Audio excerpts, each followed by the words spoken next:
আসসালামু আলাইকুম সবাইকে। আজকে আমি দেখাবো কিভাবে করে ঘরে বসে একদম দোকানের মতো পারফেক্ট সিঙ্গারা বানানো যায়। আর পারফেক্ট সিঙ্গারা বলতে আমার কাছে যেটা মনে হয় যে আলুগুলো হবে একদম নরম নরম, আর এটা করার জন্য আলুটাকে অবশ্যই প্রথমে একটু সিদ্ধ করে নিতে হবে। আলুটা সিদ্ধ করে নিলে তাহলে সিঙ্গারার আলুটা হবে সবসময় অনেক নরম। আর ইনগ্রিডিয়েন্টগুলো কী কী আমি দিচ্ছি সেটা আমি নিচে লিখে দিচ্ছি। আমার কাছে বাসায় কলিজা ভুনা করা ছিল, তো আমি সেটা অ্যাড করে দিচ্ছি। আর এছাড়াও চাইলে হচ্ছে চিকেন অথবা বিফ যে কোনো কিছু অ্যাড করে দেওয়া যায়। বাট সিঙ্গারার যে ফিলারটা এটা হতে হবে একদম মাখা মাখা, কিন্তু পুরোপুরি মাখা মাখা হওয়ার আগে ফিলারটা হচ্ছে চুলা থেকে নামিয়ে ফেলতে হবে বা জাল থেকে সরাই ফেলতে হবে, কারণ আলু কিছুটা পানি টেনে নেয় এবং তখন মাখা মাখা হয়ে যাবে।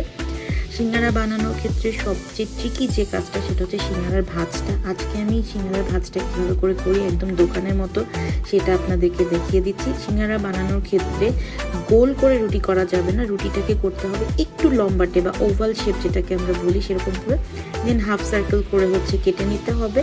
আর ভাজটা দেওয়ার সময় এক সাইডের ভাজটাকে টেনে নিয়ে অন্য সাইডে দিতে হবে, দেন অন্য সাইডের রুটিটাকে টেনে নিয়ে আবার এই সাইডে আনতে হবে। তো আমি এটা দেখাই দিচ্ছি যে কীভাবে করে করতে হয়, এবং খুব ইজিলি এভাবে করে করলে একদম দোকানের মতো শেপটা করা যায়। এবং এই শেপটা করতে জানলে আপনার কখনোই আফসোস থাকবে না যে হ্যাঁ আমার সিঙ্গারাটা দেখতে কেন দোকানের মতো হলো না বা কীভাবে করে করতে হয়। আমি এটা এই জন্য দেখাই দিচ্ছি যে কীভাবে করে করতে হয়। আমি দুইভাবে করে দেখাই দিলাম। আর এটা ট্রাই করলে আপনাদের সিঙ্গারার শেপটা সবসময় হচ্ছে দোকানের মতো হবে।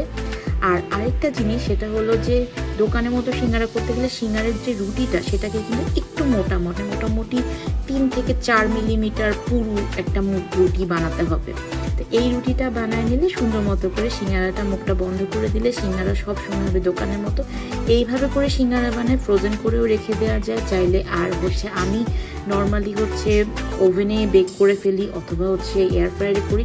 ওভেনে বেক করলে 20 থেকে 25 মিনিটের মতো বেক করতে হবে 180-তে, আর এয়ার ফ্রায়ারে করলে 15 মিনিট। আর এভাবে করলে খুব সহজে অয়েল ফ্রি সিঙ্গারা করে ফেলা যাবে ঘরে বসেই।